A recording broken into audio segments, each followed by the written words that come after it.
رجاء الإخوة في آخر المسجد الصوت اللي فيه يستمع الدرس يستمع.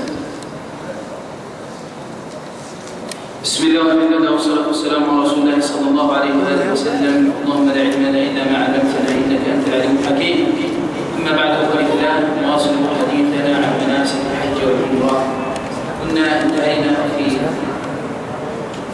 المحاضرة الماضية في آخر قاعدة قلنا كل من خاف مانعا من إتمام النسك فله الاشتراط. كل من خاف مانعا من إتمام النسك فله الاشتراط. قلنا ما معنى الاشتراط وما لفظه. معنى الاشتراط أن يشترط العبد على ربه تبارك وتعالى إن عاقب عائد من إتمام النسك أن يتحلل مجانا، لا يكون عليه شيء، لا يكون عليه شيء.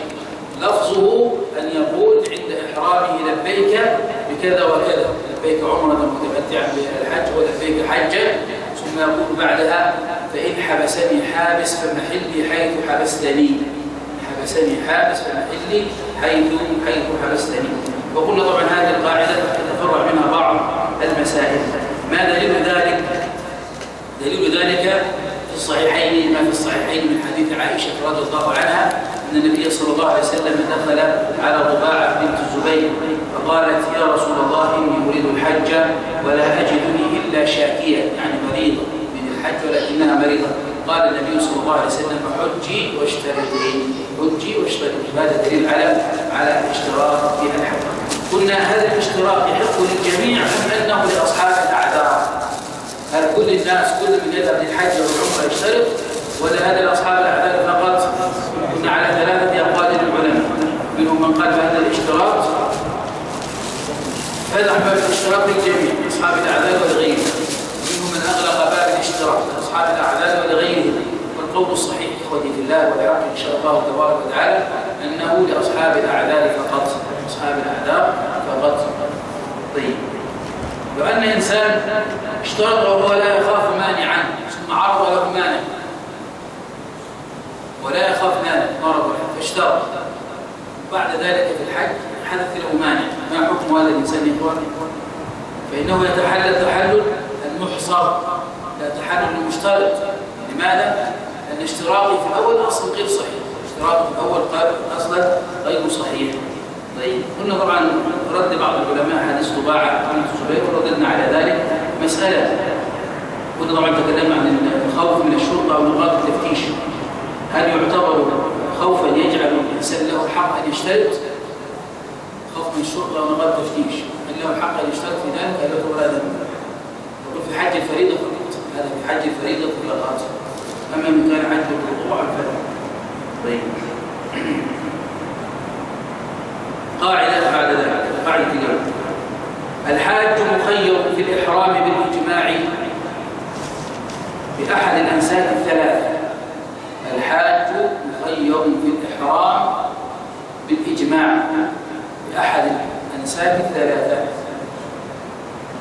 أجمع العلماء على أن الأنساك ثلاثة: تمتع وقران وإفراد. تمتع وقران وإفراد. وأجمعوا أن من أهل بواحد فقد أهل بالنسك الصحيح، وهو يرجع إلى اختيار الإنسان لنفسه، هو الذي يختار حج مفردا قارنا أو متمتعا. وهنا مسائل. من أدل على التخيير أدلة كثيرة، منها ما في الصحيحين من حديث عائشة رضي الله عنها قالت خرجنا مع رسول الله صلى الله عليه وسلم عام حجة الوداع فمنا من أهل بعمرة. أهل بعمرة يعني متمتع، منا من أهل بعمرة أي متمتعا، منا من أهل بحج وعمرة يعني قارن، ومنا من أهل بحجة فقط يعني مفرد، حج مع النبي صلى الله عليه وسلم، منهم من أهل متمتع ومنهم من أهل قارن ومنهم من أهل مفردا. طيب، مسألة: ما الحكم لو أهل بنسك وأراد تغييره؟ يعني مثلا نوى الإحرام مفردا ثم بعد ذلك أراد أن يتمتع، أو نوى هو قارن ثم بعد ذلك أراد أن يفرد حج يتمتع، أن ينوي الإفراد. نقول إخوتي بالله قال العلماء فإذا أهل بالنسك فالأصل أنه لا يجوز له تغييره إلا بعد الطواف والسعي، إذا طاف وسعى فيجوز له التغيير، لكن غير من إيه؟ قال العلماء يغير من الأدنى إلى الأعلى لا من الأعلى إلى الأدنى. يعني لو أنه حج مفردا ثم بعدما طاف وسعى أراد أن يتحلل ويجعلها عمرة، هل يجوز له ذلك؟ نعم. أراد أن يحج قارنا يجوز له ذلك. طيب لو كان قارنا يجوز له أن يحج متمتعا؟ نعم. طيب لو كان متمتع يجوز له أن ينوي الإفراد؟ خلاص يكون من الأدنى إلى الأعلى. خلاص يا إخوة؟ طيب قاعدة في أفضل الأنساك. ما هو أفضل الأنساك يا إخوان؟ التمتع؟ لا، ليس التمتع. ما هو أفضل الأنساك؟ لا. ما هو أفضل الأنساك؟ قراءة؟ لا برضه. الإفراد؟ لا برضه. خذ هذه القاعدة، اسمع هذه القاعدة وركز فيها جيدا. أفضل الأنساك الإفراد لمن أفرد العمرة في أشهر الحج بسفرة خاصة. أفضل الأنساك الإفراد أفضل لمن أفرد العمرة في أشهر الحج بسفرة خاصة، والقران أفضل لمن ساق الهدي. القران أفضل لمن ساق الهدي، فإن لم يكونا فالتمتع أفضل. هذا اختيار شيخ الإسلام ابن تيمية وتلميذه ابن القيم رحمه الله تعالى، هذا القول الصحيح إن شاء الله تبارك وتعالى. وهذا يجمع بين الأدلة كلها، يجمع بين الأدلة كلها. سؤال: متى يكون الإفراد أفضل؟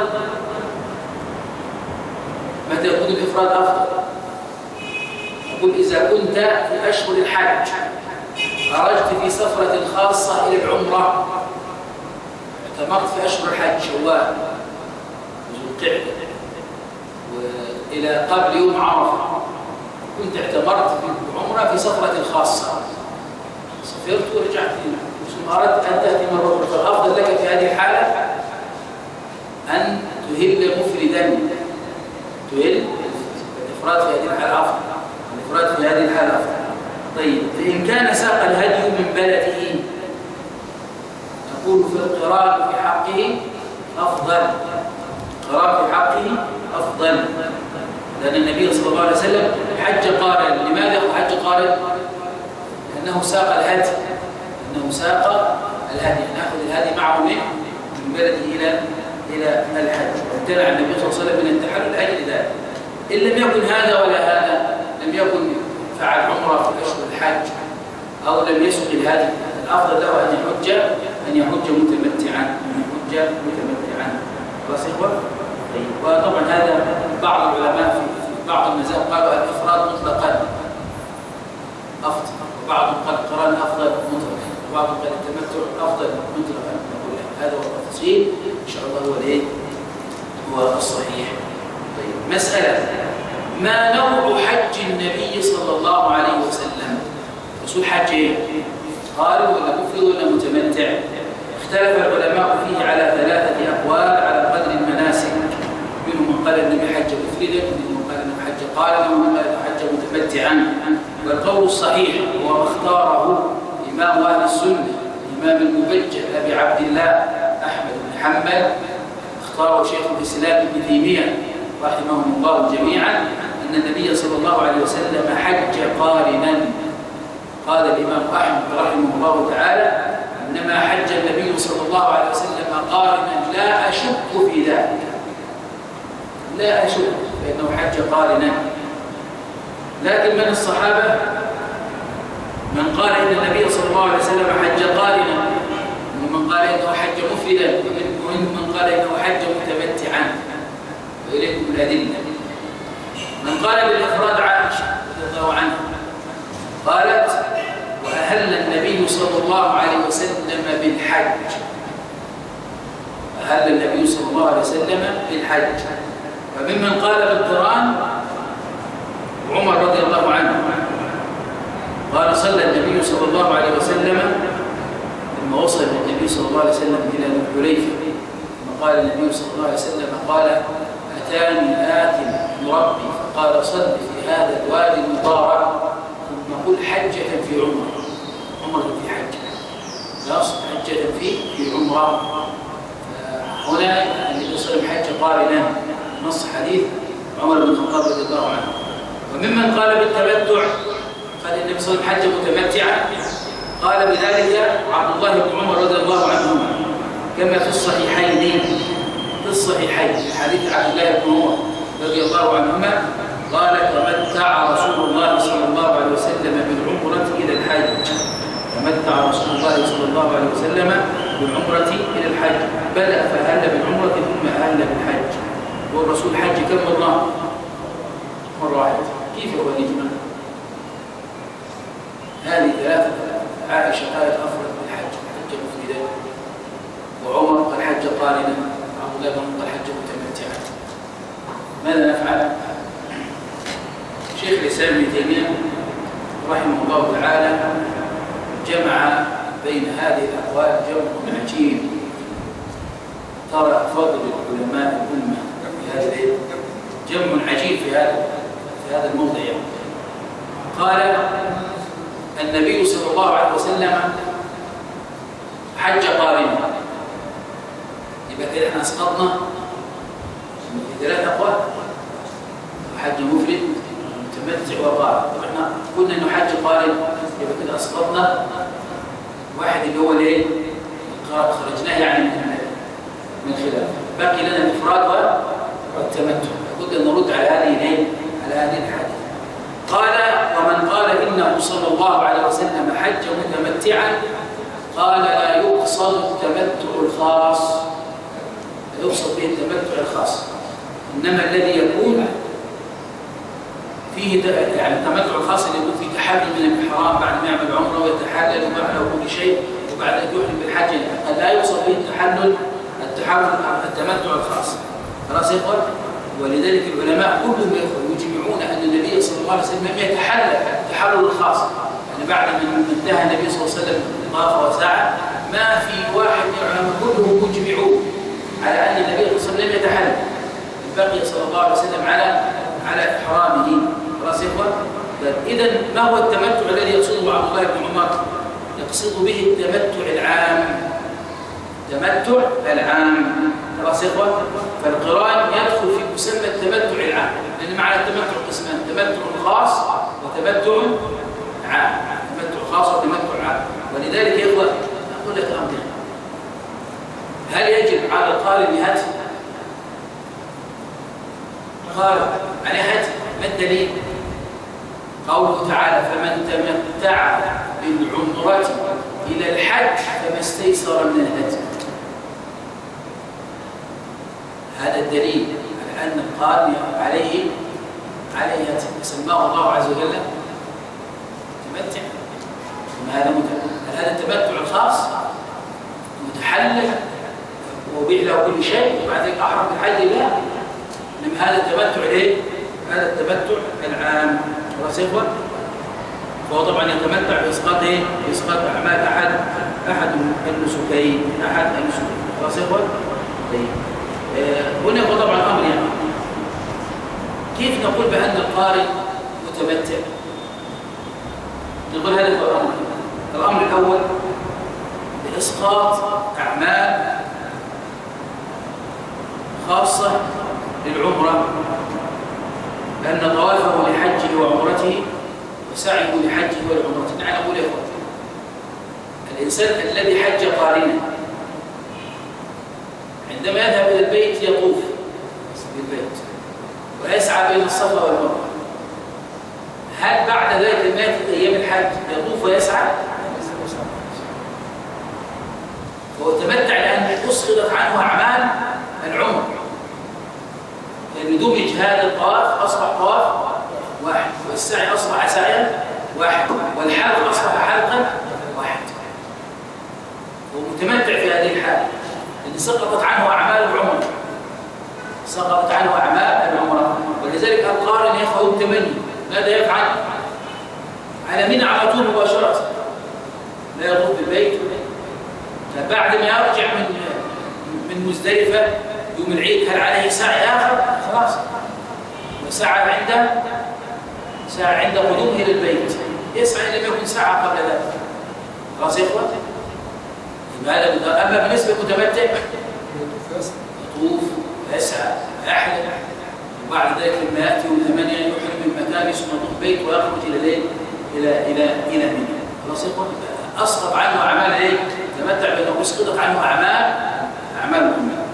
الأمر الثاني إخوة بالله أنه تمتع بإسقاط صفرة خاصة للعمر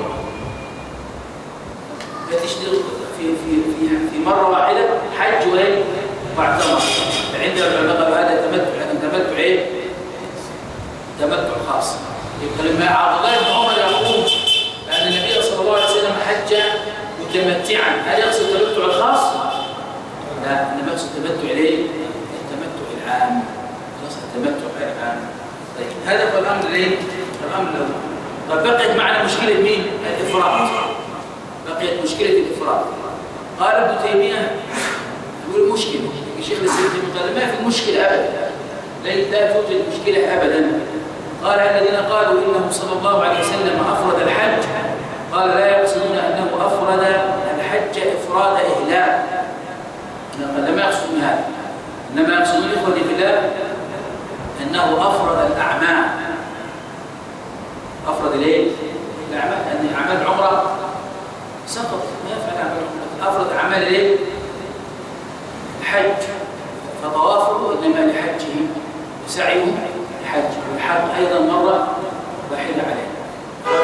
ومن قال أنه أفرد الأعمال، أفرد إيه؟ أفرد الأعمال، ومفرد الإهلال، أفرد الأعمال ومفرد الإهلال. خلاص يا إخوة؟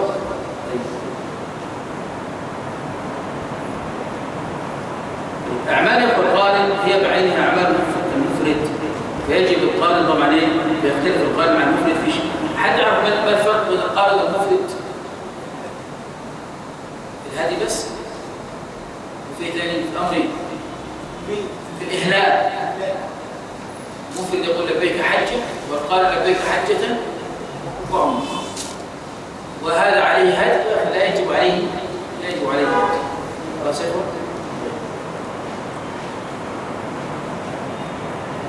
مسألة: لو اشترى الهدي من الطريق هل يحج قارنا؟ قلنا اتفقنا أن من ساق الهدي الأفضل أن يحج قارنا، لأن الرسول صلى الله عليه وسلم قال: وأني استقبلت من أمر ما سقت الهدي ولتحللت ولجعلتها عمرة. فنقول من اشترى الهدي في الطريق هل أفضل له أن يحج قارنا أم لا؟ نقول وإن كان قد اشتراه من مكان بعيد، هذا يعتبر كأنه إيه؟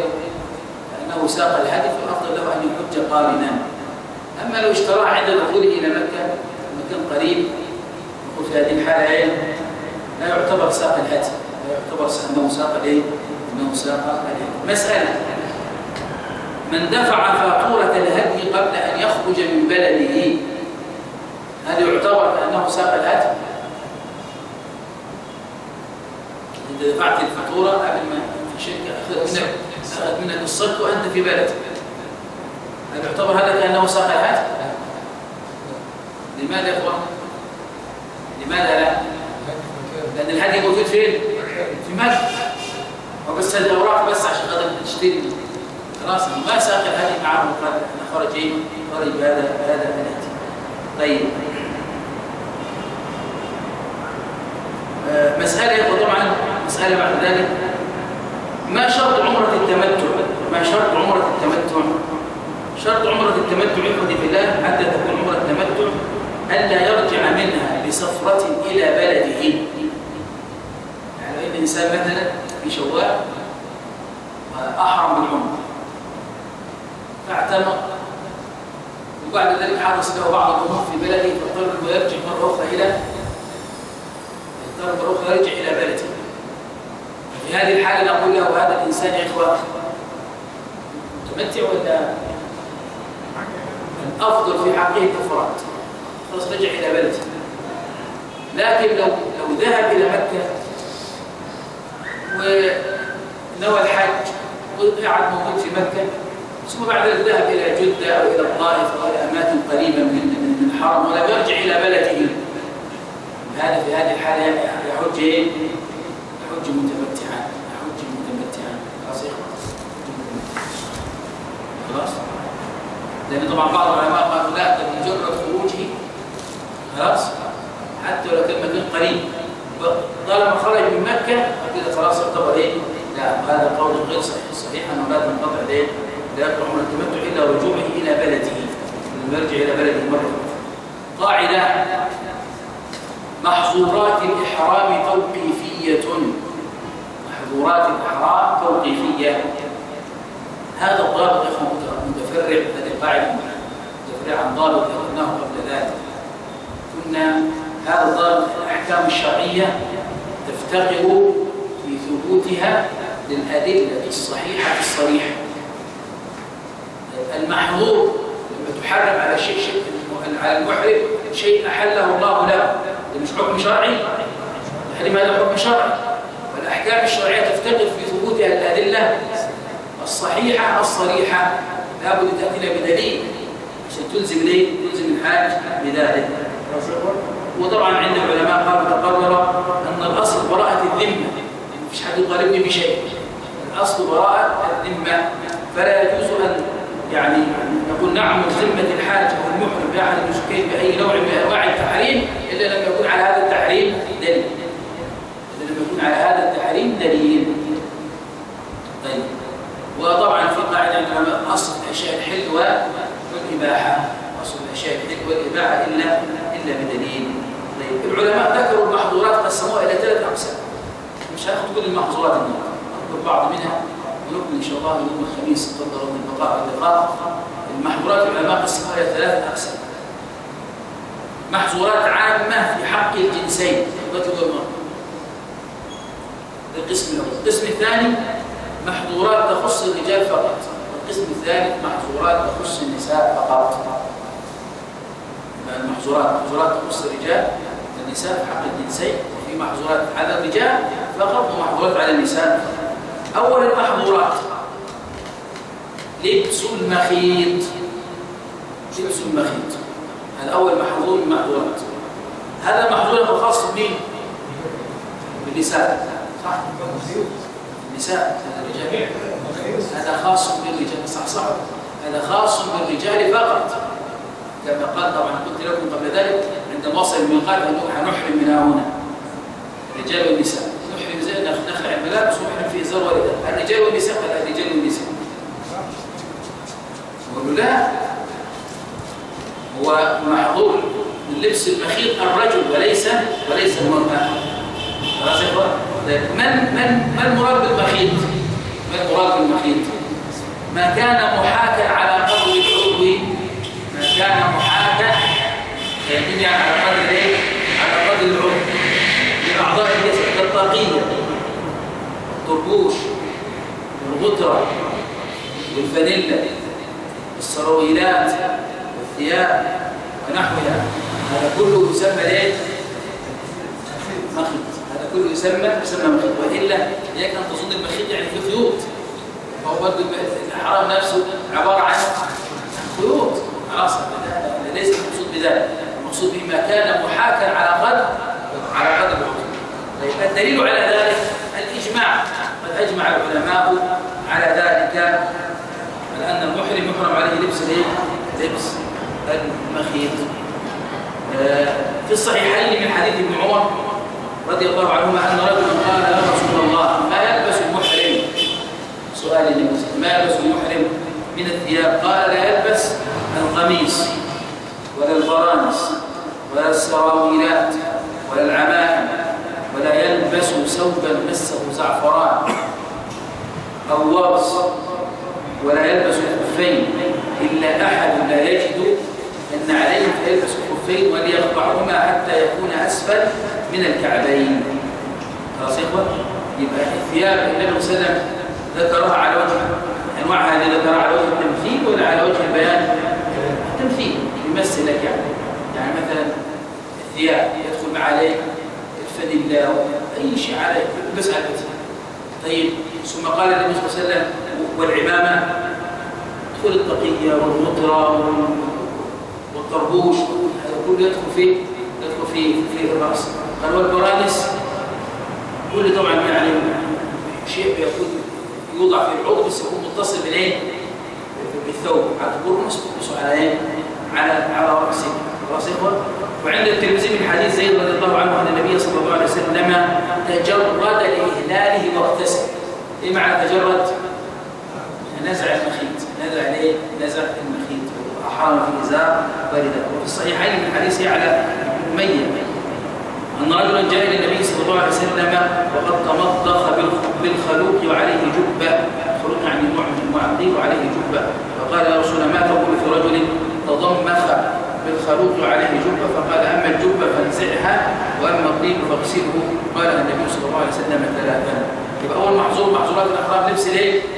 المخيط. عرفنا ما هو المخيط؟ ناحيك على قدر العضو، ناحيك على قدر العضو. خلاص؟ لأن ممكن واحد يضرب بالمخيط يعني هو فيه خيوط خياطين يعني.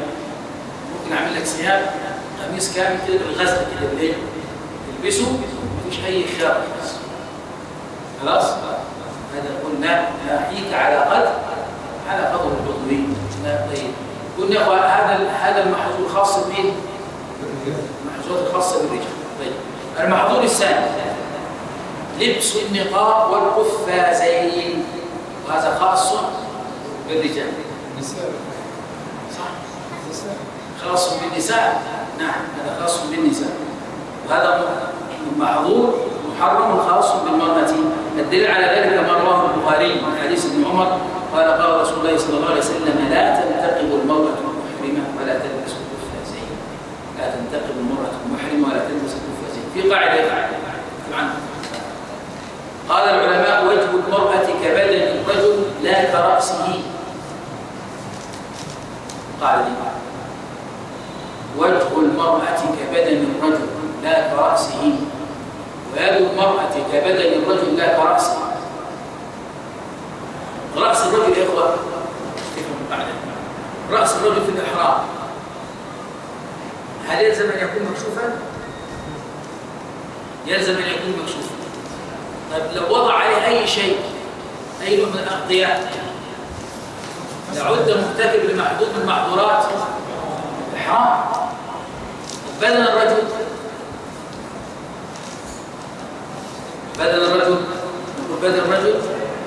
في هذا يمنع منه المخيط فقط، لكن يلبس عليه شيء ولا لا؟ يلبس عليه شيء. فقلنا وجه المرأة كرأس الرجل، لو قلنا وجه المرأة كرأس الرجل يحرم عليها أن تغطي وجهه. قلنا وجه المرأة كبدن الرجل يعمل إيه؟ ينزع المخيط لكن يلبس عليه إيه؟ يضع عليه الإزار والرداء. خلاص؟ يعني بعض العلماء قال لك لا وجه المرأة كرأس الرجل، يعني لو غطت وجهها يبقى إحرامها لا المرأة تغطي الوجه لكن لا تغطيه بايه؟ بالنقاب. اي شيء تستوي من ثوبها فوق راسها او فوق وجهها هذا لا شيء، هذا لا شيء في ذلك. خلاص يا اخوان؟ بالنسبه ليد المرأة هل تكشف اليدين؟ لا نغطيها بايه؟ بثوبها بطرف الايه؟ بطرف الثوب بطرف ثوبها. خلاص؟ أو عباءته. يبقى النهي عن لبس النقاب ولا عن كشف الوجه؟ عن لبس النقاب، ليس عن كشف الوجه، ليس عن كشف الايه؟ عن كشف الوجه. خلاص؟ بس يقول لذلك كما العائشة والحال كنا إذا حازانا الركبان رجال يعني أسدلت إحداث من ثوبها على وجهها بس يقول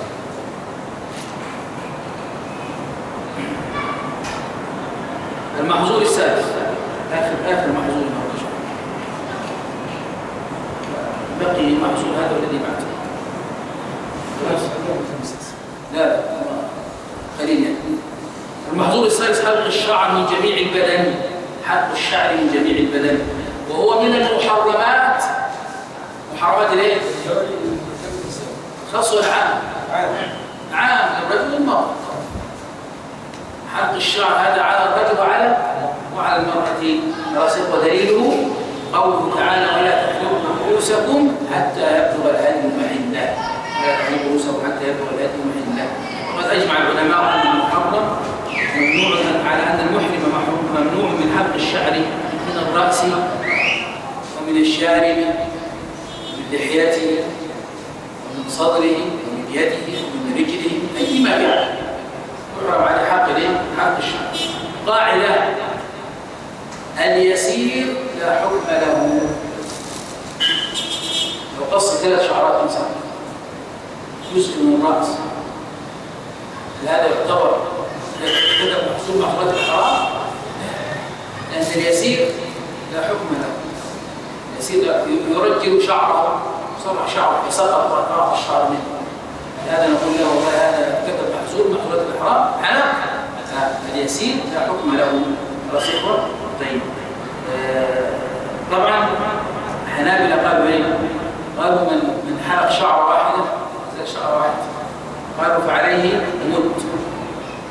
من حلق شعرتين فعليه مدان. ومن اخذ 3 شعرات فعليه كفاره. عليه كفاره. وهذا ليس بصحيح، لا سيما وقد ثبت ان النبي صلى الله عليه وسلم احتجم وهو محرم. واحتجم فين يا اخوان؟ في راسه. ومعروف ان من احتجم في راسه لابد ان يزيد الشعر الذي يوضع فيه الايه؟ هذا طبعا اللي هو يأخذ من الشعر على قدر المحاجم، محاجم هذا توضع في الراس.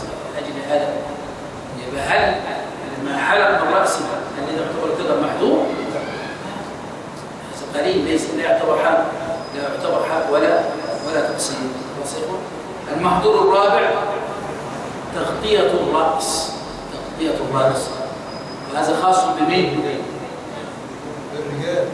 وكل نساء تغطية الرأس شعرها بحال خاص بالرجال فقط. وسيأتي له قاعدة خاصة إن شاء الله تبارك وتعالى بعد ذلك. سبحانك اللهم وبحمدك، أشهد أن لا إله إلا أنت، أستغفرك وأتوب إليك، وجزاكم الله خيرا.